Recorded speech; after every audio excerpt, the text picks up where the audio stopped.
महाराष्ट्र शासनाने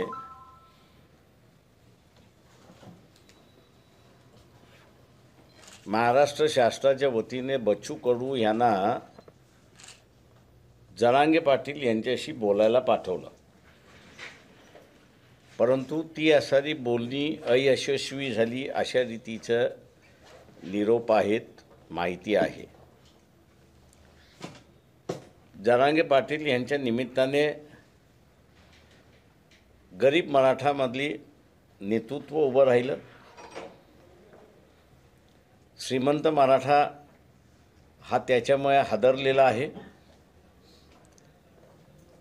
शासनावरती एका प्रकारचा दबाव त्या ठिकाणी टाकला जातोय की काही करा आणि ह्याला पोस्टपोन करा अशी असणारी परिस्थिती आहे। 2 महिन्यामध्ये 3 महिन्यामध्ये अमुक ह्याच्यामध्ये कोर्टामध्ये सुप्रीम कोर्टामध्ये अमुक असे जे नाचवणं चाललेलं आहे हे जरांगे पाटील यांनी असं लक्षात घेतलं पाहिजे।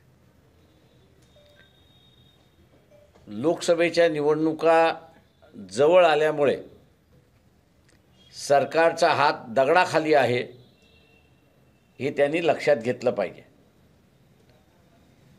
आणि म्हणून आपला हात सहजरित्याने निघावा आणि सत्तेमधला जो गरीब श्रीमंत मराठा आहे त्याला जे वाटते की गरीब मराठ्याला आरक्षण मिळू नये तो इलेक्शनचीच वाट बघतोय आणि नोटिफिकेशनचीच वाट बघतोय की निवडणुका एकदा लागल्या की आपल्याला काही निर्णय घेता येत नाही, त्याच्यामुळे इलेक्शन होऊ द्या अशी असणारी परिस्थिती आहे। तेव्हा जरांगे पाटील यांना असणारा माझा सल्ला आहे की त्यांनी येत्या लोकसभेमध्ये राजकीय भूमिका त्या ठिकाणी घेतली पाहिजे। नुसतंच कोणाला तरी पाठिंबा देण्याची भूमिका त्यांनी घेता कामा नये। गरीब मराठ्याचा नवीन वर्ग हा जो उभा करायचा आहे हा रस्त्यावरनं जागृती होते, लोकांच्या समोर आपला मुद्दा येतो, पण कायदेशीररित्याने तो असणारा करायचा असेल तर जरांगे पाटील यांनी लोकसभेच्या निवडणुकीमध्ये उतरलं पाहिजे, भूमिका घेतली पाहिजे। आघाडीची गरज भासत आहे असं वाटतंय मला। त्यांनी योग्य भूमिका घ्यावी, योग्य भूमिका घेतली तर त्याला असणारा आमचा आहे त्या ठिकाणी। दोघंही योग्य भूमिका घेत नाही आहेत, म्हणजे टीका म्हणून म्हणत नाही, पण लोकसभेचे इलेक्शन लागलं तर काँग्रेस पक्ष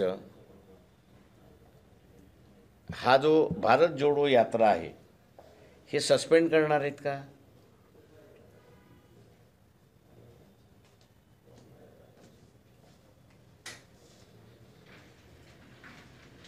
जर सस्पेंड करणार नसतील तर मग एका म्यानात 2 तलवारी कशा राहतील? एका बाजूला इलेक्शन, दुसऱ्या बाजूला भारत जोडो। बरं, इंडियामधली तुमची बोलणी कुठपर्यंत आली आहे? काय त्यांना मला कोण मी जिथे होतो वर्षभरापूर्वी तिथेच आहे। वाट कधीपर्यंत पाहणार तुम्ही? आम्ही शेवटपर्यंत वाट पाहू। कारण आम्ही जसं म्हटलं की आमचा टार्गेट यावेळेस नरेंद्र मोदी आहे आणि BJP RSS गव्हर्नमेंट आहे। लोकशाही मराठी ऐका, पहा, जागरूक रहा।